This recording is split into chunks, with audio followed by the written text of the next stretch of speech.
Hello, everyone. Thanks for joining this inaugural meeting of the Warsaw Quantum Computing Group, inaugural in this academic year, but in fact, it's episode 21. The title of the meeting today is Introduction to Quantum Computing Ecosystem. My name is Paweł Gora. I'm a founder and CEO of the Quantum AI Foundation, which is an organization behind this initiative, Warsaw Quantum Computing Group. So at the beginning, I will tell you a bit about the Warsaw Quantum Computing Group, so about the history of this meetup, because in fact we started 2 years ago. Later I will tell you about the theory of quantum computing, a bit or qubit of theory. So it will be just a brief introduction to quantum computing, because I guess and I know from the list of participants, by analyzing the list of participants, that most of the people are beginners in the domain of quantum computing.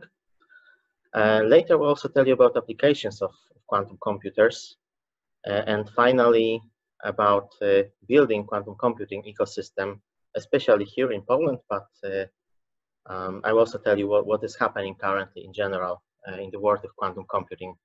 And finally, I hope that we'll have time for some questions from your side. I guess that you should have access to the chat, so you can also post your questions on a chat, and I will try to answer your questions at the end, and maybe also some of them during the lecture. We'll see. Okay, so let's start. Warsaw Quantum Computing Group.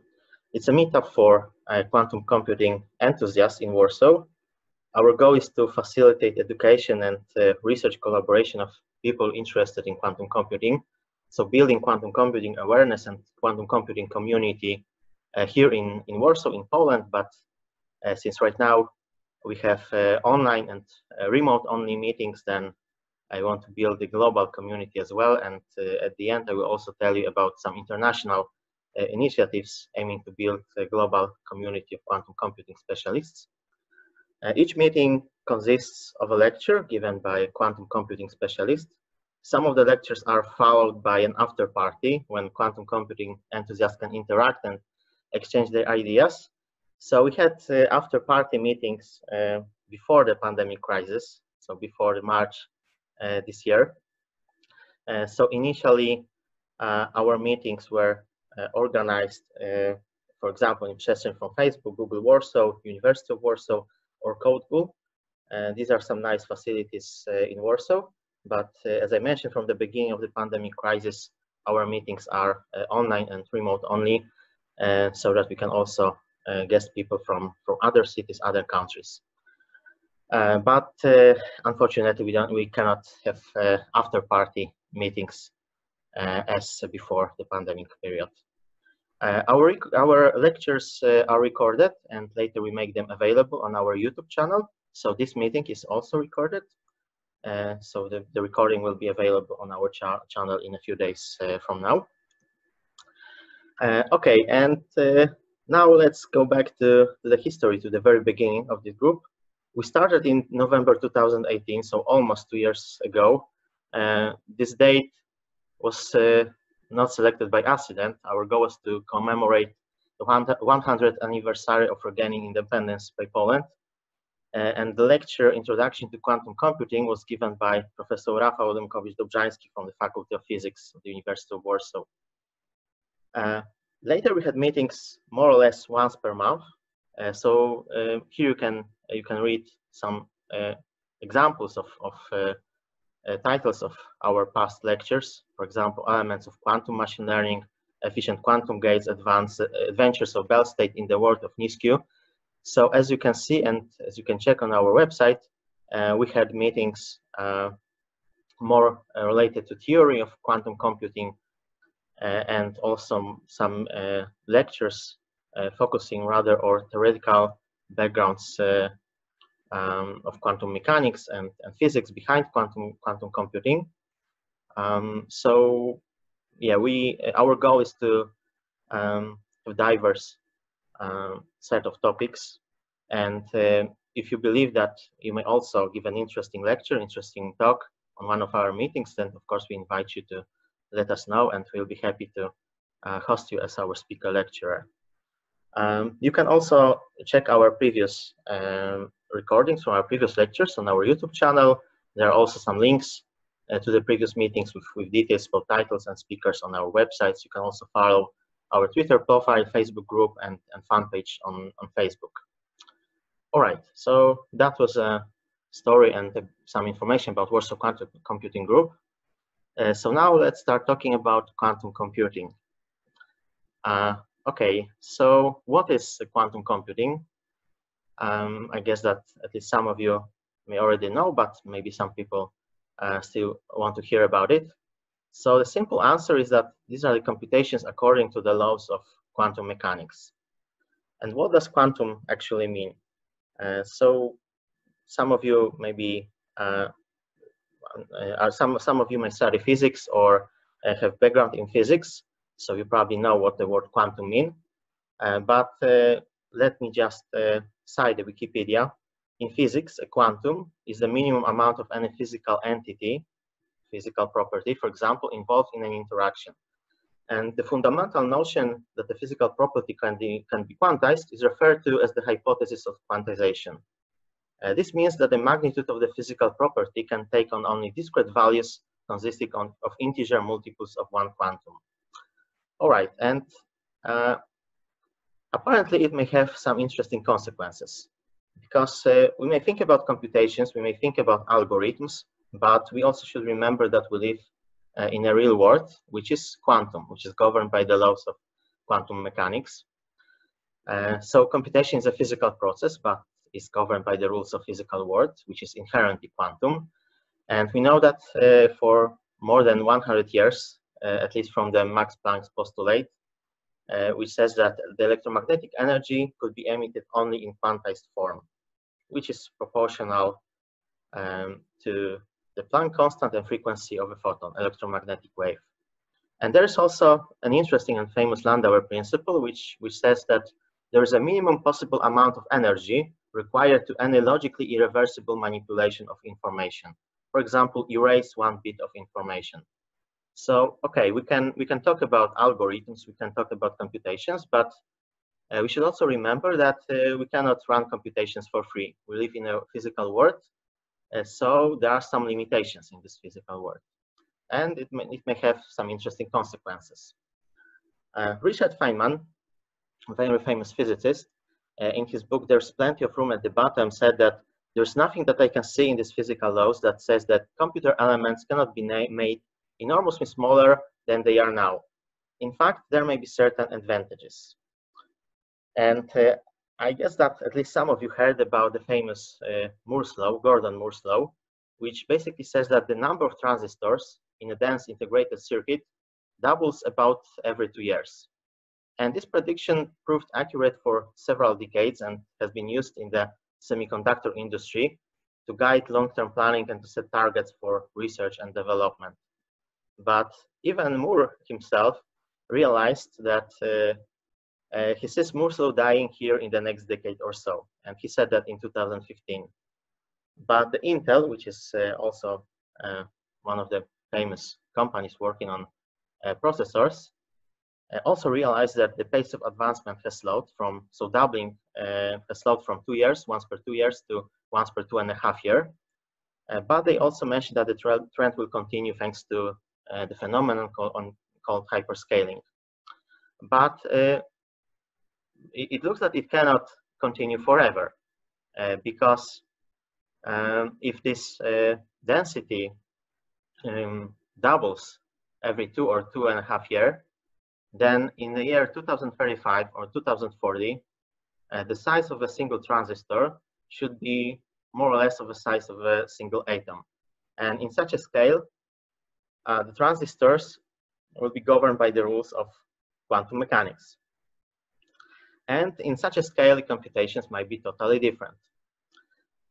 So Richard Feynman, again, the same famous physicist, in 1983 said that now we can in principle make a computing device in which the numbers are represented by a row of atoms, with each atom in either of the two states. That's our input. The Hamiltonian starts Hamiltonianizing the wave function. The ones move around the zeros move around. And finally, along a particular bench of atoms, ones and zeros occur that represent the answer. Nothing could be made smaller, nothing could be more elegant. No losses, no uncertainties, no averaging. But can we do it? That's the question. And since we have our lecture today, and we are talking about quantum computing, then you can guess that the answer is positive, or at least we expect that it might be positive. And indeed, there are some working prototypes of quantum computing processors. They still have some drawbacks, some disadvantages, but some of them can already perform interesting computations. So here on this image, you can see just an example of a quantum computing processor, which is called Bristlecone. It's one of the Google's quantum processors. And on the right is a cartoon of this device. Each X represents a qubit with nearest neighbor connectivity. So this is just an example of quantum computing processor and quantum computing topology. Because right now we already have at least several companies working on quantum processors and already possessing quantum processors. And I will tell you about it at the end of this lecture. All right, but what quantum computer actually is and how quantum computing is different from classical computers. So as you probably know, in case of classical computers, we have bits and classical gates. So we may have classical gates such as OR, AND, NOT. But in case of quantum computers, we have qubits and quantum gates. And now I will explain the difference. So in case of a bit, in case of classical computers, each bit may have a state which takes a value 0 or 1. So it's mathematically, we can say that it's an element from the set 0, 1. So it is something relatively simple. But in case of qubit, a state may be in a superposition of states 0 and 1. And what is a superposition? So it's something much more complicated. So we can think about it as something in between 0 and 1. But this in between doesn't mean that it's, for example, 0.4 or 0.5, because mathematically it's something even more complicated. It can be a unitary vector of the two-dimensional Hilbert space over complex numbers. So we have complex numbers here. All right.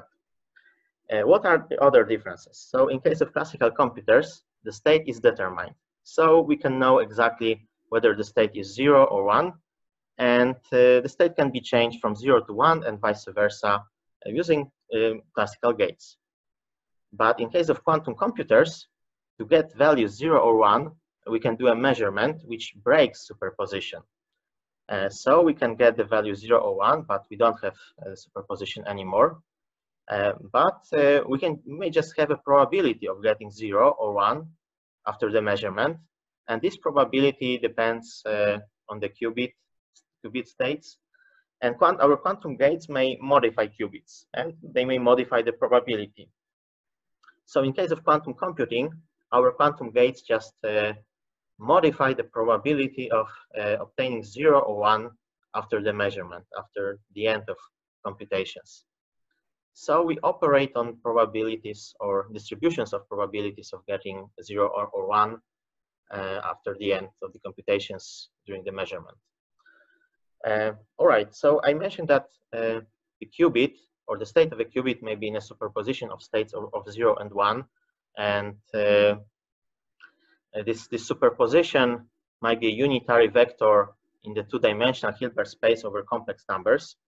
So we can represent it mathematically as a sum of two vectors, 0 and 1, which are our pure states. And we can think about them as an orthonormal base of a quantum system.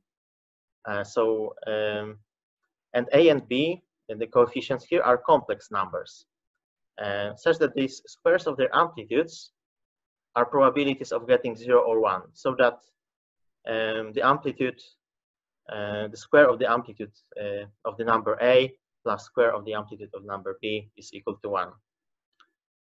And from the arithmetics of complex numbers, we know that when we multiply them by a unitary vector, we don't change the quantum state. And so A and B can be transformed to spherical coordinates, which may help us think about quantum states in a bit different way, which might be simpler, more intuitive. So at the bottom of this slide, you can see the spherical representation, spherical coordinates of a quantum state. So here we instead of having A and B, coefficients A and B, we just have two angles, right? And now the quantum state might be just a point on a Bloch sphere. So in case of classical computers, we may have only state 0 and 1. So these are just those two antibodic points on a sphere. But in case of quantum computers, the qubit state may be any point on this Bloch sphere. And some people say that quantum computing is just a journey on a Bloch sphere, because when we have a qubit in a quantum state, so in a given point on this Bloch sphere, and we apply a quantum gate, we just transform this point to another point on the same sphere, right? And these are just some examples of quantum gates. So these basic operations which transform our sphere and our points from the sphere to some other points. So, for example, Hadamard gate, probably one of the most important and most popular quantum gates, because it's required to do a superposition of states. So, for example, the state 0 might be transformed to a state in which the probability of getting 0 or 1 is equal to 0.5, so just a half. X Pauli gate, it's just a quantum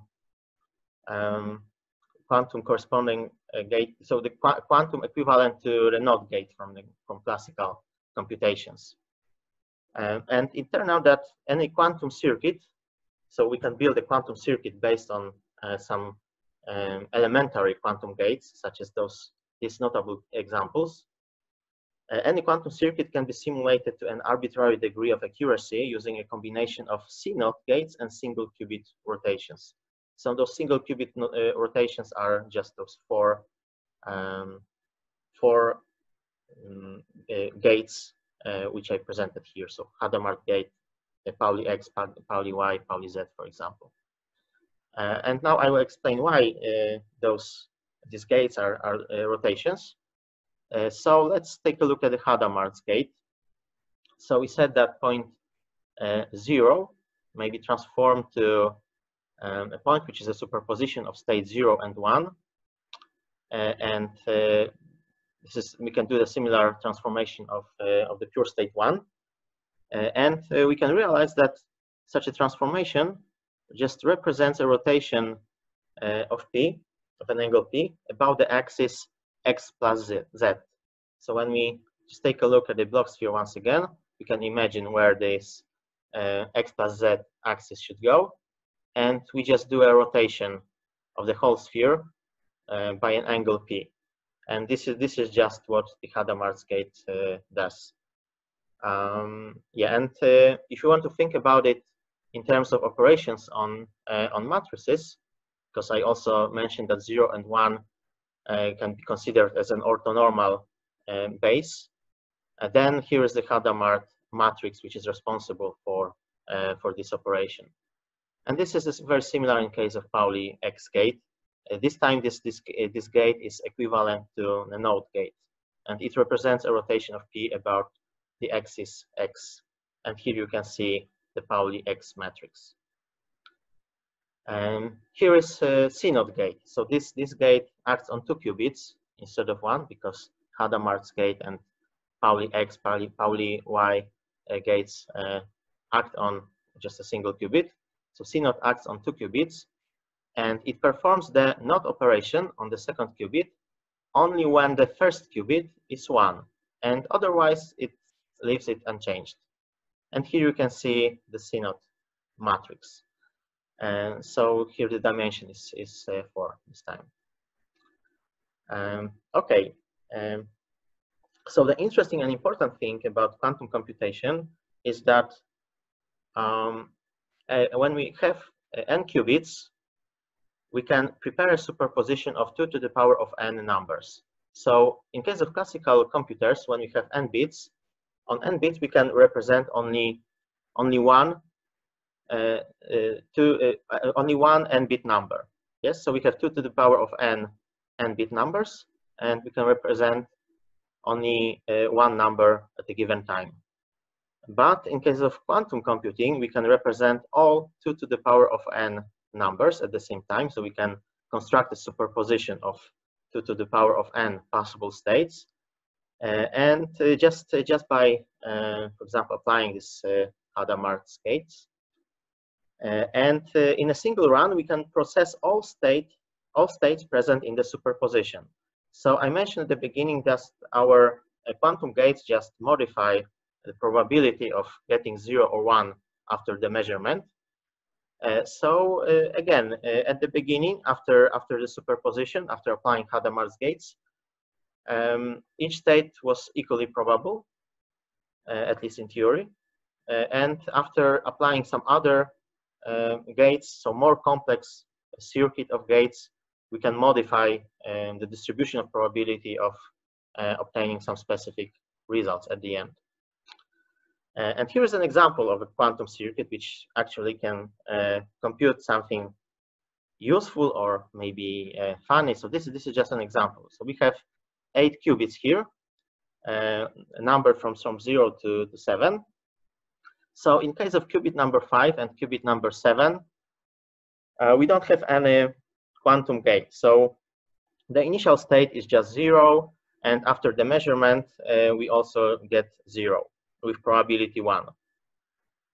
Right? So we cannot get the value 1 here. It's the same with the qubit number 3.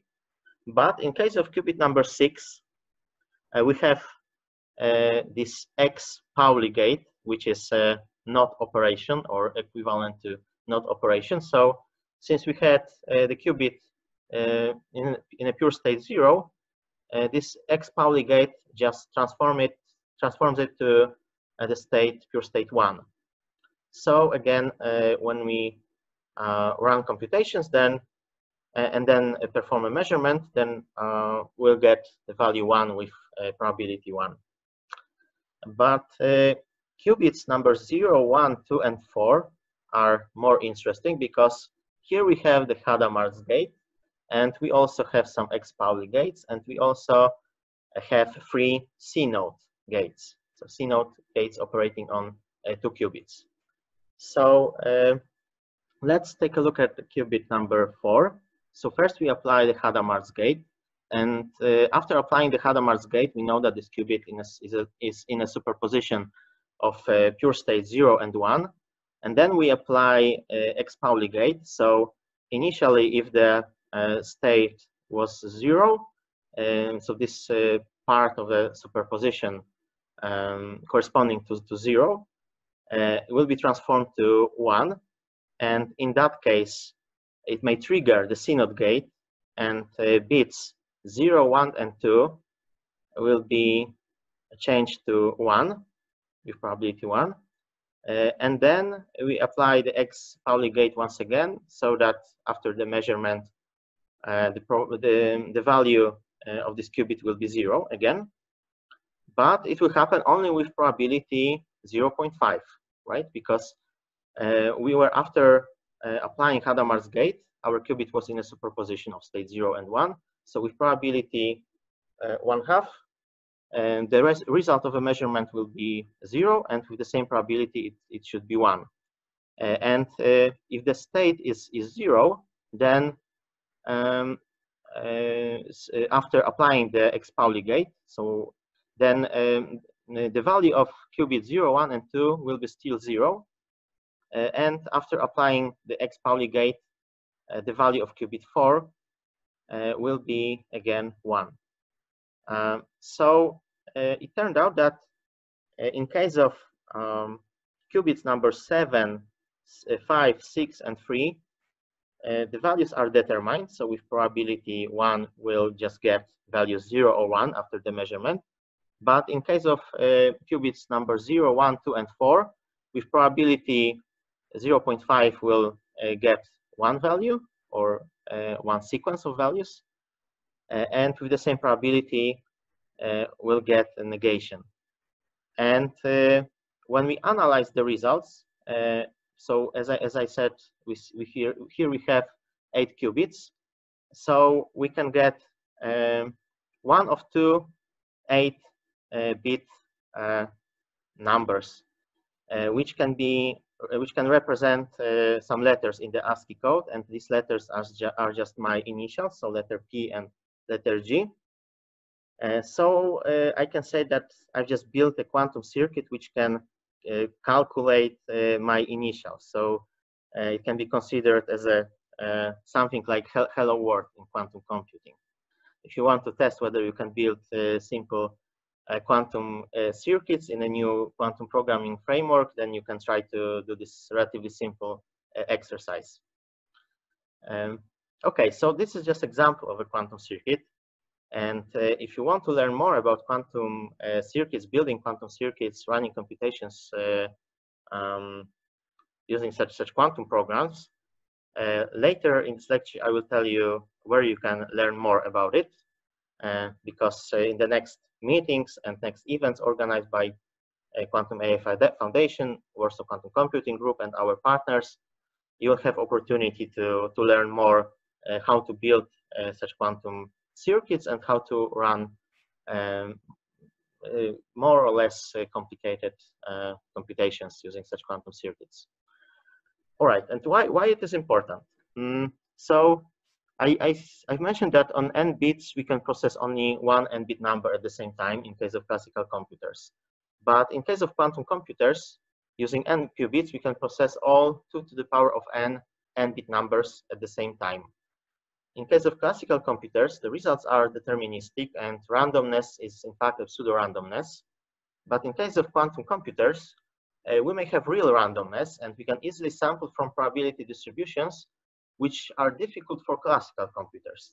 And later I will also tell you how it was used by Google to achieve the so-called quantum supremacy, which was announced last year. Okay, so let's start talking about applications of quantum computers. It turns out that there might be some interesting applications, for example, in cryptography. From one side, we may have quantum algorithms breaking some classical cryptography algorithms, but we may also think about quantum cryptography and building new ways of encoding our messages in order to not be breakable but by quantum computers. And it turns out that there might be such opportunities. And one of our future meetings, probably in January or February, will be indeed dedicated to quantum cryptography. Another interesting application is solving combinatorial optimization problems. So in fact, there are many problems in mathematics or real world which can be defined or transformed to combinatorial optimization problems, or at least optimization problems. Maybe not always combinatorial, but at least on computers, you operate on discrete numbers, discrete values. So almost everything can be transformed to combinatorial optimization problems, even such operations such as matrix inversion, for example. So you can think about it as finding the optimization problem when you try to find a matrix such that when you multiply our matrix by this matrix, you are as close to the identity as possible, right? And it turns out that there are many interesting problems which can be defined in terms of combinatorial optimization. And such problems are very natural, for example, in artificial intelligence, machine learning. So almost all about machine learning, contemporary machine learning, is optimization. So if you think about it, when you want to train neural networks, for example, or apply some other machine learning algorithms, then you usually try to fit your models, try to find the values of hyperparameters that will minimize the function that you define.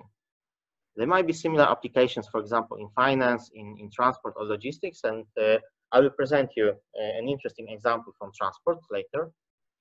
this lecture. Another application is something from difficult distributions.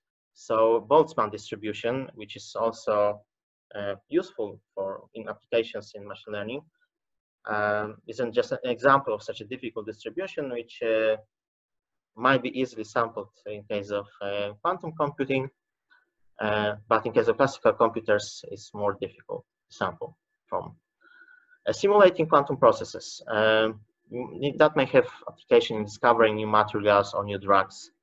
There were some ideas that potentially quantum computing may help us discover better drugs or maybe even a vaccine for COVID-19. So as far as I know, it hasn't happened yet, but who knows, maybe in the future, such approaches might be useful indeed.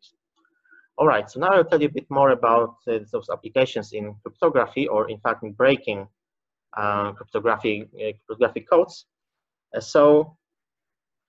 Many existing cryptographic methods are based on the assumption that the factorization problem is difficult for computers, at least for classical computers. If we want to multiply two n-digit numbers, then we can do that in n log n operations, more or less. But if we want to factor n-digit number, then it turns out that it might be more difficult. I said it might be because it hasn't been proven that it's really so difficult, but all scientists suspect that there's no polynomial time algorithm for factoring n-digit numbers. Or at least no algorithm has been published that can factor all integers in polynomial time, but neither the existence or non-existence of such algorithms has been proved. But as I said, it's generally suspected that they do not exist, and this problem is in a class P. And the best published asymptotic time is for the general number field CIF. So we can see here the asymptotic time of this algorithm. So you can see that it's non-polynomial exponential time. But in case of quantum computing, there are algorithms which can factor large numbers in polynomial time. One of them is Shor's factorization algorithm. There are some newer algorithms which, as far as I heard, can do it even better. But Shor's algorithm was probably the first algorithm factorizing numbers in polynomial time. It's a hybrid algorithm. So there is a classical part, but there's also a quantum subroutine, which is responsible for finding a period of a long sequence using the inverse quantum Fourier transform. So here on the slide, in this quantum circuit, on its part, on the right side, you can see this circuit or part responsible for this inverse quantum Fourier transform. And we are also planning to have a dedicated meetup focusing on Shor's algorithm. So you'll have opportunity to hear about it in details, hopefully. All right, I mentioned that another application might be in solving combinatorial optimization problems. So in combinatorial optimization problems, we search for the best of many possible combinations. Such problems include, for example, scheduling challenges such as should I ship this package on this track or the next one? Or what's the most efficient route a traveling salesperson should take to visit different cities? So these are just examples. And it turns out that physics can help solve this sort of problems because we can frame them as energy minimization problems. And a very interesting and fundamental rule of nature of physics is that everything tends to seek a minimum energy state. So for example, objects slide down hills, hot things cool down over time. And this behavior is also true in the world of quantum physics. For example, in quantum annealing. So quantum annealing simply uses quantum physics to find low energy states of a problem, and therefore the optimal or near optimal combination of elements. Now I'll tell you a bit more about quantum annealing and adiabatic quantum computers. So what is adiabatic quantum computer? Let's first define what's an adiabatic process. So it's a process that does not involve the transfer of heat or matter into or out of a thermodynamic system. And in an adiabatic process, the energy is transferred to the surroundings only as work. And how does adiabatic quantum computers work? So first, a potentially complicated Hamiltonian is found. So later I will tell you what Hamiltonian is. We found a Hamiltonian whose ground state describes the solution to the problem of interest. So we have our combinatorial optimization problem, and we should find the corresponding Hamiltonian that will describe the solution of our problem. So that the minimum of this Hamiltonian will correspond to the minimum of our optimization problem. And next, a system with a simple Hamiltonian is prepared and initialized to the ground state. So this simple Hamiltonian might be just a superposition of all qubits that we have. And finally, the simple Hamiltonian is adiabatically, so without transferring of heat or matter into or out of a thermodynamic system, evolved the desired complicated Hamiltonian. And by the adiabatic theorem, the system remains in the ground state. So at the end, the state of the system describes the solution to the problem.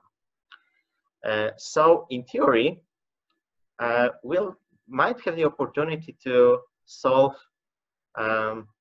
some very difficult optimization problems, because initially, if we can prepare a simple Hamiltonian for which we know the solution, we know what's the global minimum, and then we adiabatically evolve this Hamiltonian to the Hamiltonian representing our optimization problem, then we'll be able to find a global optimum of this problem. But this is in theory. In practice, it doesn't work, or at least we still don't know how to make it work in such a way. So first of all, it's really difficult to have truly adiabatic computation, truly adiabatic evolution, adiabatic process. So this is one thing. Another thing is that this adiabatic evolution should be performed, let's say, slow enough, which may mean that the time of this evolution might be just too large for practical applications. But anyway, this seems to be quite interesting model of computations, because it turns out that the nature may just perform some computations on our behalf. So that's very interesting. And another interesting thing is that the adiabatic quantum computing has been shown to be polynomially equivalent to conventional quantum computing in the circuit model. So you can basically transform all computations which you run in a circuit gate-based model, which I presented before, in polynomial time to this adiabatic computations, and vice versa. But again, it's in theory. In practice, it might be very difficult and not practical. All right. So I mentioned here something about the Hamiltonian. Yes, there was the first appearance of the word Hamiltonian. So what is a Hamiltonian? A classical Hamiltonian is a mathematical description of some physical system in terms of its energies. So we can input any particular state of the system, and the Hamiltonian returns the energy for that state. And for most non-convex Hamiltonians, finding the minimum energy state is an NP-hard problem that classical computers cannot solve efficiently. Right? And here's just an example very related to the description of the adiabatic computation. So we have the initial Hamiltonian, which is relatively simple. Here, the lowest energy state of this initial Hamiltonian is when all qubits are in a superposition state of 0 and 1. And this is also called the tunnel Hamiltonian. And we should also have a final Hamiltonian, where the lowest energy state is the answer to the problem that we are trying to solve. That should be the answer of our optimization problem. And the final state is a classical state and includes the qubit biases and the couplings between qubits. And this term is also called the problem Hamiltonian. And now here you can see in this equation that we have a parameter S, which should be a strength of a magnetic field. And by modifying the strength of this magnetic field, we may modify our Hamiltonian, the Hamiltonian of our system, and that may correspond to our adiabatic evolution of Hamiltonian, which is called quantum annealing. So this is very related to something that is called the Ising model. So the Ising model is a model for magnetism traditionally used in statistical mechanics. So variables are spins, for example, spin up and spin down, and their states correspond to 1 or -1. And those relationships between spins might be represented by couplings, and correlations or anti-correlations. So now we can express the objective function, which will be Hamiltonian, as an Ising model of this particular form, right? So you can say that this is a function of S, where S is a vector of states. And we have some linear coefficients corresponding to qubit biases H, and the quadratic coefficients corresponding to coupling strengths. All right, and why it is important? So let's come back to quantum annealing. So here is another representation of quantum annealing or adiabatic quantum computing. So as I said, we should have two Hamiltonians. The first Hamiltonian, Hi in this figure, it should be this relatively simple Hamiltonian for which the ground state is easy to prepare. And the second Hamiltonian, Hf, should be the Hamiltonian of the corresponding Ising model. So the corresponding Ising model of our combinatorial optimization problem. So now the problem and the whole idea behind the quantum annealing and adiabatic quantum computations is to find the Ising model representation of our combinatorial optimization problem. And later we can just translate this Ising model to the quantum state of our quantum computer. So basically that's the idea. So I try to explain it as simply as possible because in reality it's more complicated, but you can think about it more or less as I explained.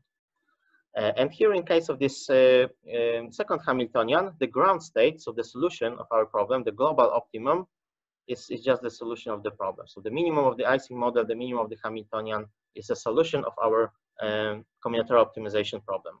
And now you can realize that if we change S, which is the strength of a magnetic field, slow enough, then the final state will be the solution of our problem. So initially, when there is no magnetic field, then we are in this relatively simple state, and we just apply magnetic field. We can anneal our quantum system and achieve a system which should be in a state of minimum global energy. And this state of this minimum global energy should be a solution, in theory, should be global optimum of our combinatorial optimization problem, at least in theory. And I mentioned that in practice, it's difficult to achieve it.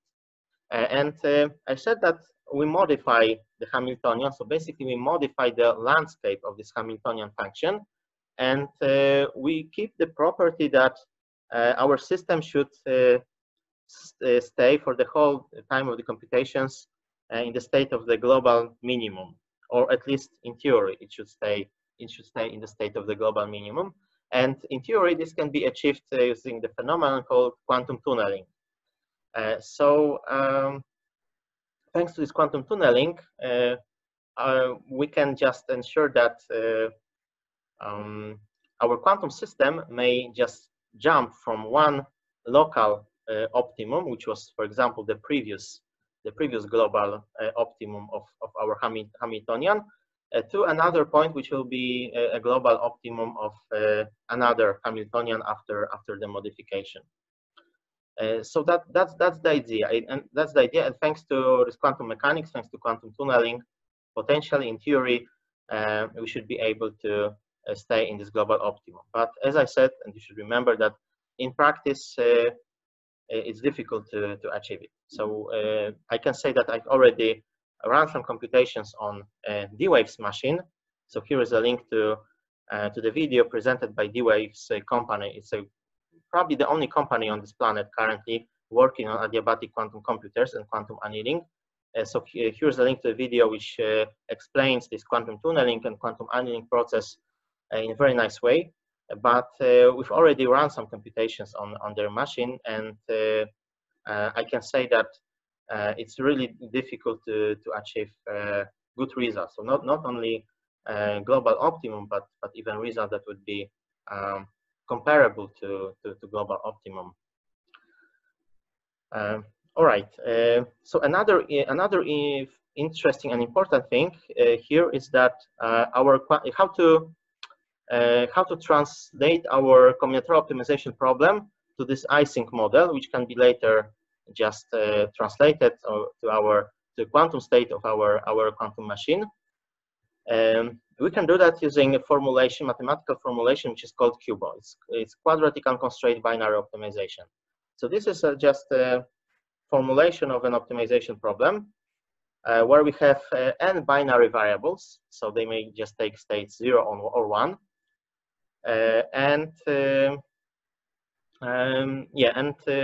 The maximum degree of this polynomial and of n variables should be 2. So we can also define this function in terms of some operations on a diagonal matrix, upper diagonal matrix, sorry, where the non-zero of diagonal terms are the quadratic coefficients, and diagonal terms are the linear coefficients here. All right, and now we are just looking for a vector of n variables x1, x2, etc. Binary variables that would minimize this function for a given matrix X. So that's the idea. So we should translate our combinatorial optimization problem to such a QUBO representation, which can be later translated and implemented on a quantum machine, adiabatic quantum computer, in order to run quantum annealing. Okay, and now I will show you on a relatively simple example how to do that. This is not science fiction anymore. These are some real applications and real computations performed by D-Wave company together with researchers from Volkswagen. And the goal was to optimize the routes of fleets of taxis in Beijing, traveling from the city center in Beijing to the airport. And all this part is from the paper published 3 years ago by researchers from Volkswagen and D-Wave. So first they built a road network, a real road network from OpenStreetMap data, as far as I remember. And they had routes from real GPS data from taxis in Beijing. There is a data set called T-Drive. I think it's still available. And for each car, they added 2 possible routes between source and destinations, sources and destinations. So for each car, they had 3 routes. A single route that was selected in the real world by a taxi, and they added 2 other possible routes. And of course, cars may share road segments. So now they also assume that the travel time is proportional to the function, which is a square of a number of cars on a route.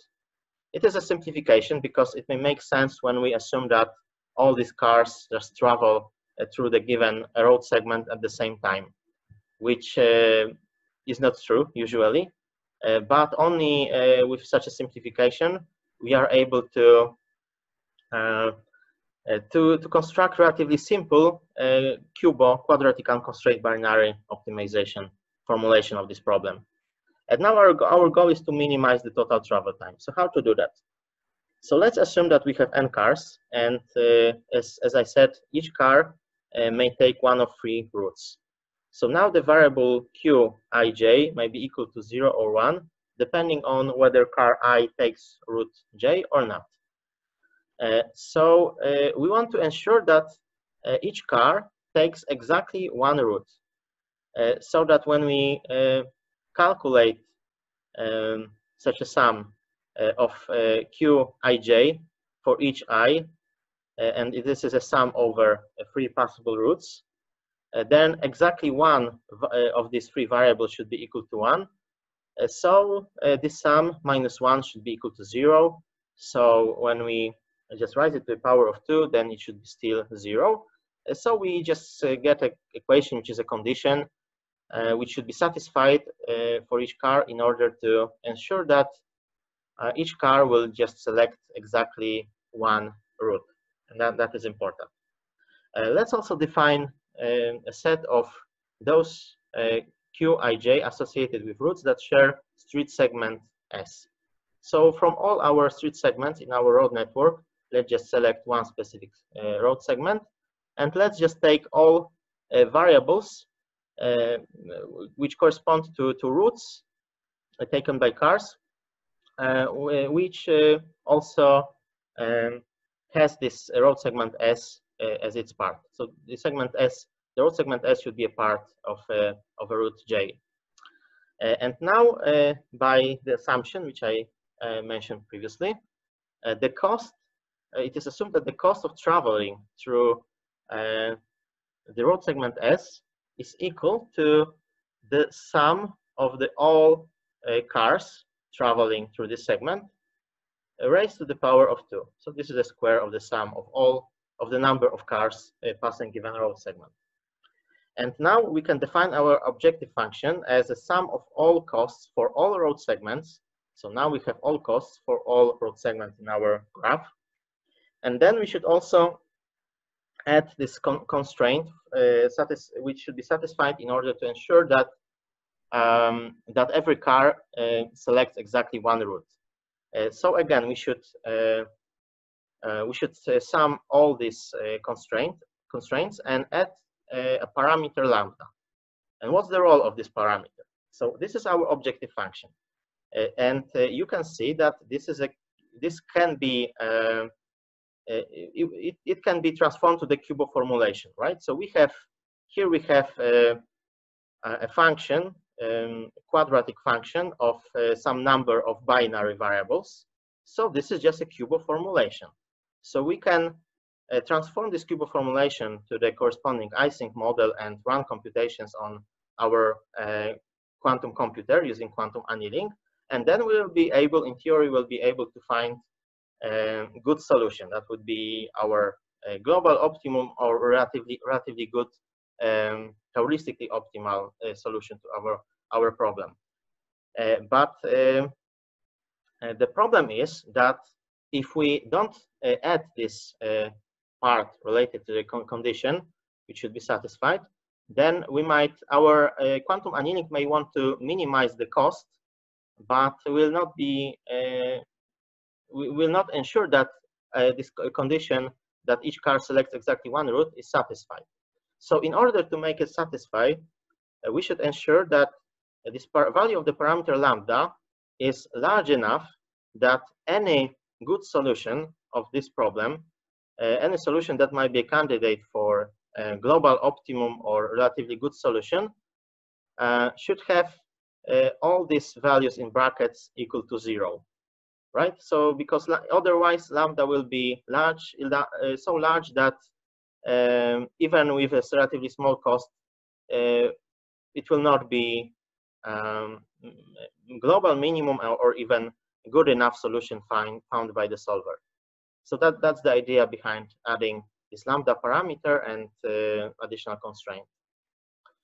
Okay, so as I mentioned, we can just represent it as a Kubo formulation. So there exists a matrix, upper diagonal matrix, which represents our problem. So this is a quadratic unconstrained binary optimization problem.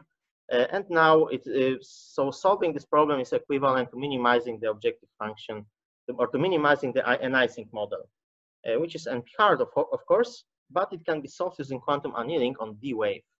In this case, D wave 2x QPU was used. All right, so researchers from D wave Volkswagen ran computations based on data from 418 cars. So in total, they had 1,254 logical variables, so 3 variables per single car. So let's just recall our definition of variables. For each car, we have 3 variables. So in total, we have 3 to the power of 418 possible solutions.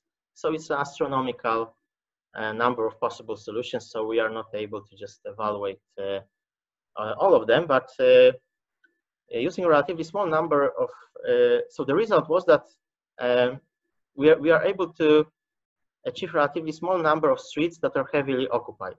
So on the left image, in the left picture, you can see the initial distribution of cars in the real world, in real Beijing. And the color corresponds to the travel time, I guess. And on the right side, you can see the same distribution on density of cars for the solution of our optimization problem found by D-Wave. And this solution was found by D-Wave machine in 22 seconds. So of course, there was no comparison to classical computers, and I believe that okay, this space of possible solutions is large, but I believe that there might be some relatively good solvers for classical computers that will be able to find relatively good solutions for these problems even faster. For example, genetic algorithms or maybe even simulated annealing. So just you should just know that there exists some classical algorithms which can also solve this problem. But we cannot guarantee that the solution will be a global optimum, of course. This is an NP-hard problem. But in practice, the property of just achieving global optimum is also not satisfied in case of practical computations using D-Wave.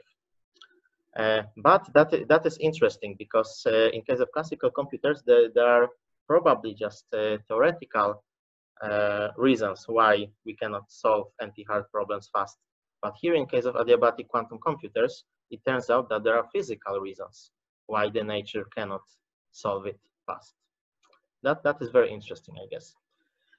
All right, but anyway, we cannot be sure that we'll be able to find a global optimum, but this solver might find some interesting local optima or heuristically optimal solutions, and that may have some interesting applications. For example, in solving traveling salesman problem or similar NP-hard problems, which frequently occur in logistics. For example, vehicle routing problem, capacitated vehicle routing problem with time windows, pickup and delivery problem, or van pooling services. And there are already some logistic companies which are interested in such solutions. Another interesting application is training machine learning algorithms using quantum computing, or in fact, currently there's a popular term, quantum enhanced machine learning. So usually with support of classical computers. So we cannot say that we'll be able to, at least currently, we'll not be able to train machine learning algorithms using classical using quantum computers, only quantum computers. But I guess that in the future, quantum computers might be potentially applied to enhanced machine learning in a similar way as graphical processing units do nowadays. So GPUs are used to just accelerate some computations, and it is possible, but I guess that we still cannot be sure, that in the future some quantum algorithms might be also applied to just accelerate some computations, because as I said, quantum algorithms or quantum computing in general may find applications in finding some good solutions for optimization problems. And machine learning is almost all about optimization. So when we train neural networks, we want to find a set of values of parameters of this neural network that will minimize our fitness function, our loss, for example. In quantum K nearest neighbors, again, very similar case. So there are quantum algorithms for generative adversarial networks, reinforcement learning as well. So I think that I have already seen research articles with almost all popular classical machine learning algorithms, classical machine learning approaches, for which quantum computing algorithms were applied to or showed how to enhance these classical machine learning algorithms. So this might be some interesting applications in the future, I believe. And why we are talking about it now? So it turns out that right now we can observe an interesting progress in developing quantum computers. So at the beginning of this lecture, I told you about this famous Richard Feynman's quotation, and Richard Feynman is considered to be one of the fathers of quantum computing, and this quotation was from 1983, as far as I remember. So it has almost 40 years, and for a few decades there was very little progress in developing quantum computers. But about 3-4 years ago, there was maybe not a breakthrough, but we observed that this area started, or the progress in this area started accelerating, and significantly.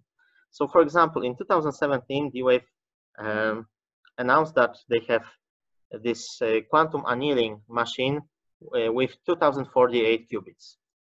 And this year, about 3 weeks ago, they announced that right now they already have quantum machine with more than 5,000 qubits and new, much better topology of connections. Similarly, in 2017, IBM announced that they have a quantum computer with 50 qubits, and their computers with 20 qubits are available in the cloud. Next year, in 2018, Google announced that they have a quantum computer with 72 qubits. In 2019, you might have remembered that Google announced that they achieved quantum supremacy. So I will later also tell you about it more. So they announced that they found an algorithm or computation, practical computation, which can be performed on quantum computers much faster than on classical computers, at least best classical computers known nowadays. This year also D-Wave announced a discrete quadratic model, so it's another model of computations for their quantum annealing machine. Honeywell, another quantum computing company, they said that they achieved 128 quantum volume. So quantum volume is a measure of quantum computing performance. It's not a standard yet, but it was introduced by IBM about 2-3 years ago, and several companies just adopted this term quantum volume. And basically, it's just not only amount of gates, but also amount of gates and the length of a circuit that can be built and run, more or less. And probably that would be one of the largest known quantum computer, at least in terms of quantum volume. IonQ also about 2-3 weeks ago announced that they have quantum computer with 32 qubits, but with very low gate errors. So the error of the gate errors is one of the largest problems currently in building useful practical quantum computers. And I will tell you about it soon when I will start talking about some problems and challenges on the way to achieve a real quantum supremacy. Also, within the last 3-4 years, several software development kits, quantum computing frameworks were released. So, for example, Project Q or Qiskit developed by IBM, Forest from Rigetti, Strawberry Fields, Penny Lane from Xanadu, D-Wave Sleep framework, so that we can run computations of the using quantum annealing, TensorFlow Quantum. Also, Microsoft released quantum development kit with Q-sharp language. So Microsoft doesn't have a quantum computer yet. They are working on the so-called topological quantum computers, but they have already released a programming framework for quantum computers, so that you can run your code in a special language called Q-sharp and then run your computations on a simulator of a quantum computer. It looks that you can that now in 2020 you can already start writing your code, start writing your quantum programs. For example, implement the Shor's algorithm and then run it on a real quantum computer available in the cloud or on a simulator of quantum computer. So it's a good moment to start learning how to write code, how to write quantum programs. But what might be the future? It's really hard to say.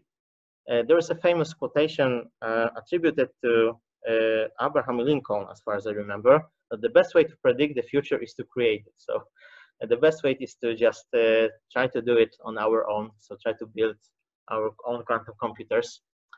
But you should be aware that there are some obstacles on the road toward quantum supremacy. So the coherence is one of the challenges, because it's difficult to isolate qubits from the environment.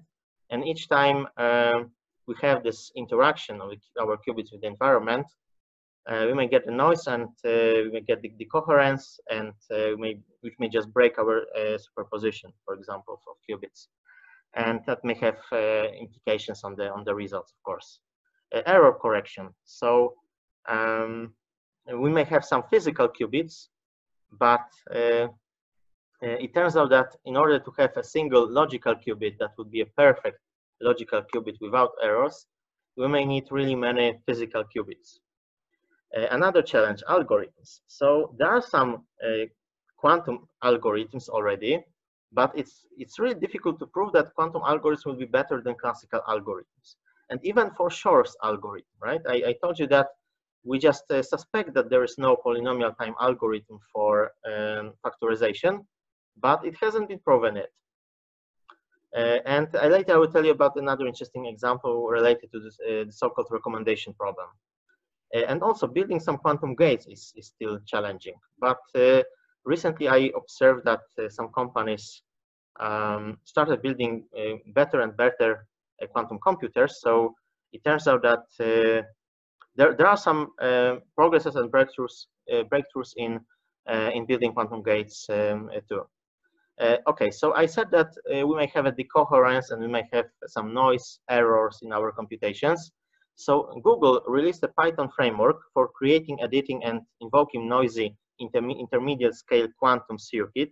So this is a Python framework for writing code, quantum programs, which can be specifically run on those noise quantum computers. Because Google is aware of that we may still need to wait probably maybe even many years until we get real quantum computers without the noise. So they said that, okay, let's first start working on programs and algorithms which maybe may take advantage of this noise, because in some cases there might be some advantage. So basically they said that we are developing a framework to implement a quantum neural network on near-term processors. We are interested in understanding what advantages may arise from generate massive superposition states during operations of the network. So this is a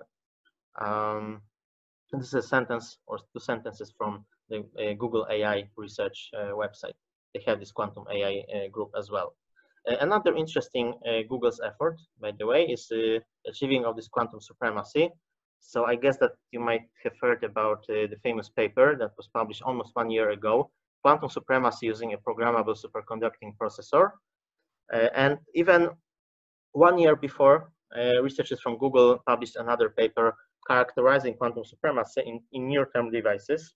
So they specifically use this near-term noisy quantum computers, but they proposed the task of sampling from the output distribution of random quantum circuit as a demonstration of quantum supremacy.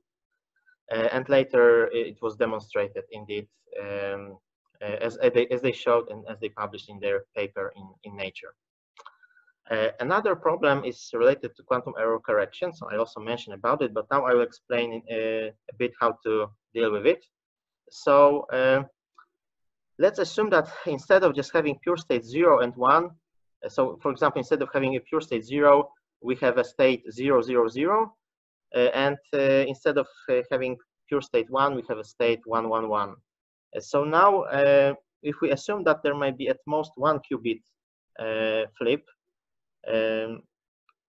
when we run computations among such 3 qubits, and then we get a result. So if we can easily conclude what was the error and what should be the true value. So in this case, we needed 3 physical qubits to have a single logical qubit, but assuming that we have at most 1 qubit suffering a bit flip, right? So this is this assumption. And in reality, we may need more physical qubits to just ensure that we have just a single logical qubit, right? So that might be difficult, but there is a hope, because in 1994, Peter Short, the same researcher who invented this Shor's algorithm for factorization, followed his factoring algorithm with another proof that quantum error correcting codes exist. And later, the computer scientists Dorit Aharonov and Michael Benor proved a year later that these codes can theoretically push error rates close to 0. And this was the central discovery that convinced people that scalable quantum computing should be possible at all, said Scott Aronson, who is the leading quantum computer scientist at the University of Texas.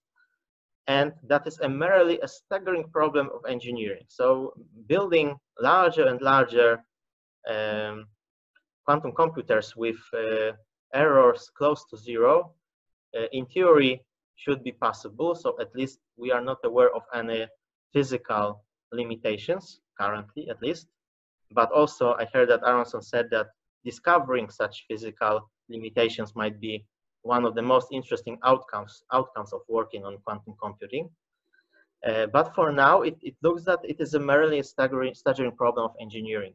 So we know more or less how to do that, but it's just very difficult from engineering, from practical point of view. Another challenge, another difficulty is related to quantum algorithms and proving that quantum algorithms will be better than classical algorithms. So this is a very interesting example because the same researcher, Scott Aronson, a few years ago had a very gifted PhD student. He was 18-year-old, but he was already a PhD student as far as I remember. Aronson proposed to him to prove that the recommendation problem, so there was a specific well-defined problem in classical computing, and the student had to prove that this problem cannot be solved in polynomial time. And there was already known a quantum algorithm for this problem. So if this student prove it, then it would be a proof that we have a quantum supremacy, for example, on this problem.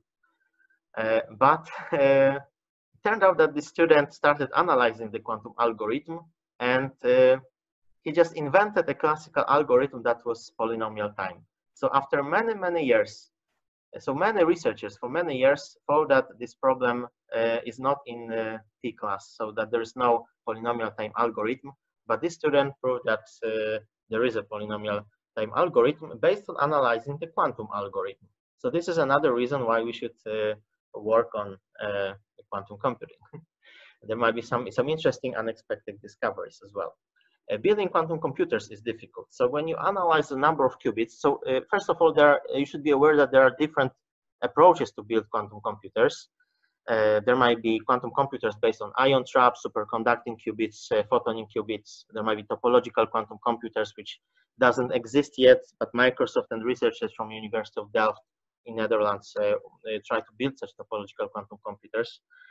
And depending on the approach to build quantum computer, there might be different problems, different challenges, and there are different benchmarks, different largest numbers of qubits that are available currently.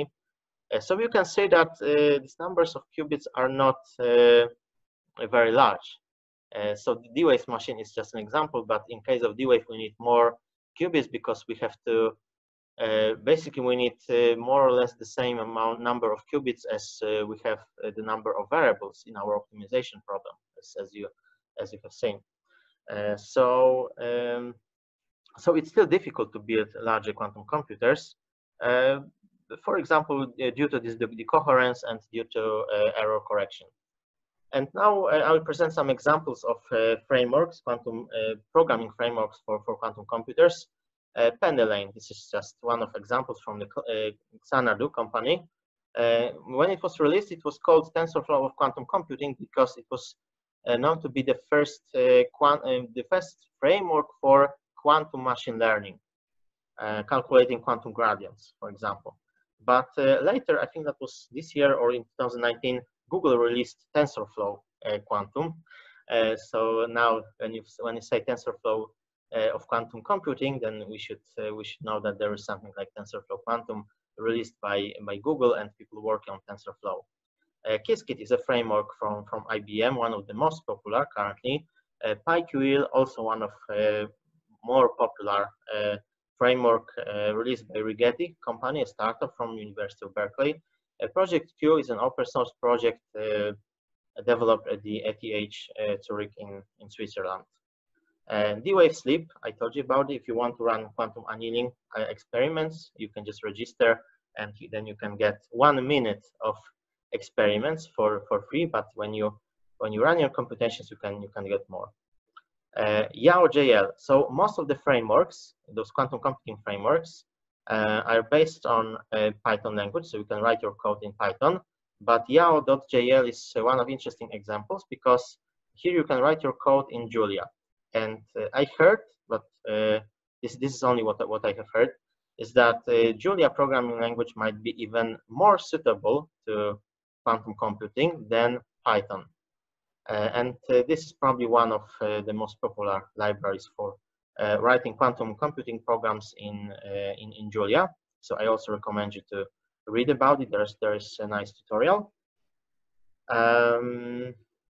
Okay, so that's all about application of quantum computers and some quantum computing frameworks. And now I'll tell you a bit at the end about building quantum computing ecosystem. So I already told you about the meetings of Warsaw Quantum Computing Group. Another interesting thing that we also organize workshops on programming quantum computers. So if you want to actually learn how to write quantum code using Qiskit, for example, you can attend one of our workshops. So the first workshop on programming quantum computers, and probably one of the first such workshops in Poland, was organized in May 2019. We organized at the Faculty of Physics of the University of Warsaw. And our lecturers were from Latvia, from Riga, from the University of Riga.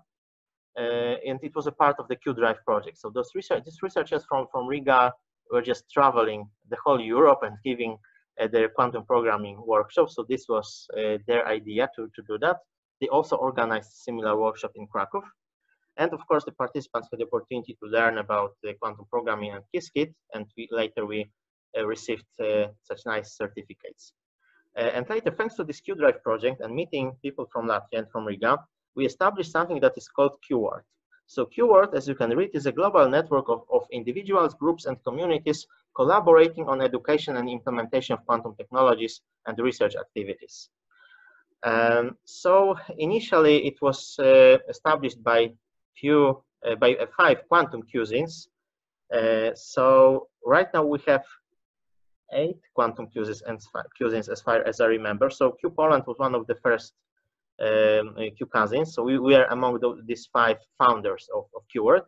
So we just so those Q cousins are just local groups of quantum computing enthusiasts. We just operate locally but collaborate globally, and we collaborate. For example, we work together on in order to prepare educational materials. For example, materials for the new workshops. And here you can see 6 Q cousins from Latvia, Turkey, Hungary, Balkan. So Balkan is actually Bosnia at the moment. Poland, Russia. A few months ago, Slovakia joined us, and quite recently, Czech Republic joined. And very soon, Tunisia, Ireland, and Mexico will join us, and Pakistan. And several other Q cousins are on the way. So our goal is to have more than 50 Q cousins by the end of 2023, and we just want to build a global network of researchers and in general quantum computing enthusiasts working in this field and cooperating, because as you know, there are not so many people working in this area yet, so it's necessary to collaborate, to work together if you want to achieve something significant and something very important and compete with large companies such as IBM, Google or Microsoft. Then we have to collaborate, of course, and exchange knowledge. So that's why we organize these workshops, which are now called bronze. So later there will be also workshops called silver and gold. So bronze isn't just an introductory workshop, and we are going to organize such a bronze workshop here in Poland and in November, and it will be probably the first remote-only workshop on programming quantum computers here in Poland. We also organize hackathons. So far there were several quantum programming hackathons in Turkey. There is also a section dedicated to women. I know that there are some women and girls here, so you might be interested. There's a special group for women, and there are also some workshops and events dedicated for women and focusing on learning how to write quantum computing programs as well. And there's something similar for juniors, for high school students. There's also something like QKitchen. So QKitchen is our public repository where we develop and share our educational projects and code and similar materials. So it's open to individuals and groups, and the code is open source. so you can just check it before the workshop if you are interested. Q University, it's another interesting initiative. So our goal is to first organize some quantum computing semester at universities by 2023, and later maybe also the whole quantum semester, so not only one class, not only one course, but by several courses on quantum computing. So we'll be working on educational materials for such courses, and once these materials are ready, we can also share it, and there will be similar courses on different universities in all countries participating in this Q-Word initiative. Q Mentor training. So we also share our knowledge to train new mentors who can also later be lecturers on a new during new workshops that we organize. And now we also have something that is called Q-Word Challenge 2020. So our challenge is to have as many participants of our Q Bronze workshop as possible. And there's some kind of competition between countries, between different Q cousins. So of course, here in Poland, we'll be also working toward just having as most participants and most certificates granted as possible. So I will tell you later about the Q Bronze workshop that we are going to organize here in Poland in November. Q Intern, another very interesting initiative. In 2020, it was organized for the first time. So the idea is that we had 15 topics, research topics proposed by researchers from different universities from these Q cousin participating countries. And students, PhD students, young researchers from these countries had to just select, or had opportunity to select interesting research topics, and they were working for 2 months with their mentors, with senior researchers who proposed these research topics for them. And there were also at the end presentations and awards for the best projects and the best presentations. If you want to learn more about Q-Word, I encourage you to visit the website of Q-Word, follow our Facebook page, Twitter profile. You can join our public Slack. It's public, so you can join it easily. You can also join later our internal mailing list. And as I mentioned, we have also Q cousin from Poland. I'm a coordinator. I have a privilege to be coordinator of this Q cousin here in Poland. Right now we have even more members. I think we are almost 15 at the moment. And here we have, as you can see, researchers from University of Warsaw, from Polish Academy of Science, even from Warsaw School of Economics as well. Yeah, so there are representatives of different universities here in Poland. And you can also follow our website, Facebook groups, Facebook fan pages, Twitters, and we also have community Slack, which is public, so you can join. Recently, we also established a Quantum AI Foundation, which is an organizer, a formal organizer of this meetup, because we also at the beginning, before the pandemic crisis, our meetings were recorded, so we also organized the after party. So we needed funding, we had a sponsor, and in order to process all this formal stuff, we had to establish a foundation. So yeah, we have a board and an advisory board. So I also encourage you to collaborate with us if you are interested. If you have some interesting ideas for your own quantum computing project, I encourage you to apply to Unitary Fund. It's an international program where you can apply for a micro grant up to $4,000 in cash for developing an open source project. So I think that is important, that your project should be later open source, but you can just get the money to develop it. There are also some other companies working already in the quantum computing field. Even in Poland, we have ByteTech, for example, or we had Board Technology. I think that this company doesn't exist at the moment, but this was also one of the first Polish quantum computing startups companies. If you want to learn more, I recommend you, of course, websites and webinars of Q-Word. There's an interesting course on edX on quantum machine learning, where the lecture tutor was Peter Witek. I also recommend you other lectures from Peter Witek available on YouTube. And there are also interesting lectures from our previous meetings of Warsaw Quantum Computing Group. You can follow Facebook groups such as Quantum Computing Now, Quantum AI, Quantum Information, Quantum Computer Scientists of the World Unite, Warsaw Quantum Computing Group. There's also a weekly newsletter, Quantum Computing Report, which you can subscribe. You can also follow and read and do online tutorials of Qiskit, PyQL, Penelame. There's another interesting newsletters from Swiss Quantum Hub. You can also attend some other similar meetups or seminars here in Poland. For example, there's Krakow Quantum Informatics seminars organized by scientists from Krakow and from IBM. Here in Warsaw, we have also a quantum computing group at the Center of Theoretical Physics of the Polish Academy of Sciences.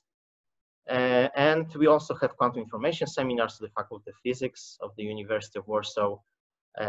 There's also an international organization called Cureka, which also has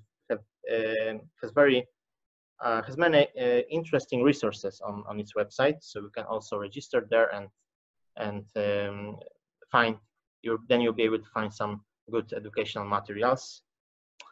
And of course, if you are interested, I invite you to our next webinars, next meetings of the Warsaw Quantum Computing Group. Introduction to Programming Quantum Computers using Qiskit. That will be given by Oskar Słowik on Zoom, probably on Zoom, on 16th of November. And later on 21st, 22nd of November and 27, 28 or 28, 29 of November, there will be this remote workshop on programming quantum computers, where you will have opportunity to learn how to write your code using Qiskit framework from IBM. So we'll announce this workshop, this event, and start registration soon. Before that, I also, so first of all, I thank you for your attention, and soon we'll have a Q&A session. You can, of course, stay in touch with us and follow our Facebook and Twitter profiles and groups. Now I will be happy to answer your question. And one more thing is that there will be also a survey. So in fact, there will be two surveys. So after this webinar, I will send you, or I will send to all registered people a survey when you can assess this lecture and give me your feedback. But also our honorary patron, students group in computer science from Warsaw School of Economics, has also prepared, another questionnaire which you can fill in order to obtain a certificate of attendance in this meeting. So Przemek, who is a representative of our partner, has just shared a link on the chat. So I encourage you to fill in this form now, and later, as I said, after this webinar, I will send you a link to another survey where you can assess this webinar. All right, that's all. So thank you once again for your attention, and if you have any questions, I'll be happy to answer. I see that there are no questions on the Zoom chat at the moment, so feel free to post your questions here. And if you want, you can also unmute yourself and also ask a question. That might be easier for some people, I guess. Hello, so my name is Jędrzej Kaniewski. Thanks, Paweł, for a very, very nice talk. I have a question about the example that you mentioned of this Volkswagen D-Wave collaboration and the taxi routing in Beijing. Yes. Okay, so my question is, because you said that they used the D-Wave machine to find a solution to this problem, and yes, and it was actually very fast. It only took like 20 seconds or something. But then you said they didn't compare it against any classical algorithm. So yes, which I guess in such a work, I mean, this would be very, very nice to actually see whether the quantum solution is better than what you can do classically. And do you happen to know why there was no comparison to the classical, to the best known classical algorithm? I guess that so this is just what I suspect. My guess is that they know that the classical computers can be still better right? So they just didn't want to write this comparison because it will be still favorable to classical computers. And of course, UA wants to promote their technology and sell it, advertise it. So they cannot, also maybe they can, but they prefer not to mention too often that the quantum computer is still not as good as classical computers. So I guess that was the reason. Recently, I can tell you that recently they even implemented this algorithm in practice. You can check it because there are some nice articles in the available in the internet. They use this algorithm to optimize a fleet of buses in Lisbon, in Portugal. And there is also a research paper showing how they do that. So anyway, I'm really impressed what they did, because just coming up with such a nice algorithm, such a nice QUBO formulation for such a complex, difficult optimization problem is a huge achievement, in my opinion. And later they even they even improve their research, because they make it even more realistic. They collaborated with a PTV company, which is one of the largest transportation companies in the world, in order to model traffic in a more realistic way. But still there was no comparison with classical computers, as far as I'm aware of, at least. Okay, thank you very much. Okay. There's a question from Artur Stabrava. Are you aware of any quantum computing hardware companies present in Poland, or at least any companies working on components? I'm aware of research groups working on such stuff. There is a research group at the Warsaw University of Technology, Faculty of Electronics, Telecommunication and Informatics. And there's Professor Grzegorz Kasprowicz, who was one of our guests, one of our lectures. As far as I remember, he was our lecturer in January or February this year, just before the pandemic crisis. And he told about the hardware and also low-level software for this hardware. And as far as I remember, they also collaborate with some research groups, or maybe even companies from the Oxford area. They also work on, so they approach, or they devices are related to this ion trap approach to build quantum computers. So if you are interested, I recommend you to watch one of our previous meetings in February, January or February, where Grzegorz Kasprowicz was the lecturer. Yeah, that was nice explanation of the hardware that they developed at the Warsaw University of Technology. I know that Professor Kasprowicz is also collaborating with one company here in Poland, but I'm not sure if they also work on such devices. So, but yeah, I guess that they do that at the Warsaw University of Technology, probably. And I'm not aware of any other companies, but I believe that there might be such companies already. So yeah, we have very good engineers and software developers here in Poland. So I know that many good IT companies also just outsource part of their work to Poland.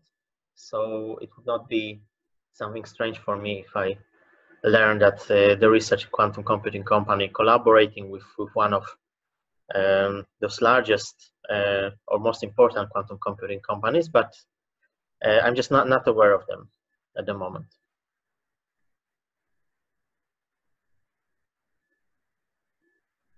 All right. Are there any more questions? Sebastian Muraszewski from that side. Okay. First of all, I want to thank for this presentation. It was very interesting and comprehensive. And I want to ask about your beginnings with quantum computing. Why did you become interested especially in this branch? Thanks. It's a good question. So in fact, I was in general I was interested in quantum computing many years ago, even as a student, or even as a high school student. I was interested in a bit on quantum. I was interested in quantum mechanics a bit because. So in general, I decided at some point I decided to study mathematics and computer science, but I also had some scientific achievements in competitions in physics in high school. So studying math and computer science at the same time was enough. So I I didn't want to study 3 fields at the same time. It would be too difficult probably. Anyway, later I was also an intern at CERN, for example. So anyway, I was very interested in physics from many years. But at some point, so I remember that in 2011, I heard a lecture given by Professor Artur Eckert, one of the most famous Polish researchers working in the quantum computing domain. And he said that we may still need to wait for a couple of years until it happened. So until we'll be able to build real practical quantum computers. Later, it also made me more interested in this field. And I also read one book about quantum computing and Shor's algorithm. And later, I think that was 2017 or 2018, probably 2017, I was contacted by Witek Kowalczyk from Bohr Technology. So this is the company that I mentioned at the end. Yes, it was. Yes, so it was somewhere here. Yeah, Bohr Technology. I said that was one of the first Polish startups or companies working in the quantum computing field.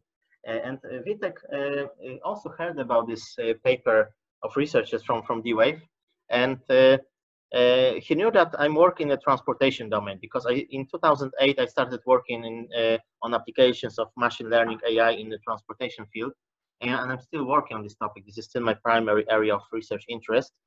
I had once an interview in radio, and Witek heard about it and contacted me and proposed to start working on those optimization problems in logistics. So then I started collaborating with Witek, and I just got interested even more in quantum computing. And then at the end of 2017, I founded this Quantum AI Facebook group, which has now more than 2,500, almost 2,600 members. But I'm still the moderator of this group. Yeah, I started just publishing some papers because I already realized that quantum computing might have some interesting applications in artificial intelligence. And later in 2018, I participated in one workshop organized in Krakow. It was called Quantum Computing Meets Machine Learning. So I got even more interested in this field. And later, I think it was July 2018, I attended, so I was visiting, yes, I visited London. I attended a conference there. I was attending a conference there, but one of my colleagues from London also invited me to attend something that was called London Quantum Computing Meetup. Yes, so I attended this meetup.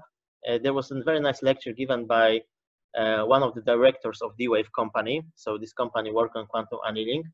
And then I just had interesting discussion with people from London, from UK, working in this group and organizing this London Quantum Computing Meetup. And I came up with an idea to just organize something similar here in Warsaw. And then I started organizing this Warsaw Quantum Computing Group meetings and got even more interested in quantum computing. So I get that this is quite interesting story. But yeah, this is how it started. So basically, I was interested in quantum computing for many years, but I think that after this contact from Witek, I was even more involved in this domain, and I really started doing something important. Maybe important is a too big word, but something non-trivial in the area of quantum computing, let's say. There's another question. There is some possibility of joining your team, even if you have an intermediate, or beginning level.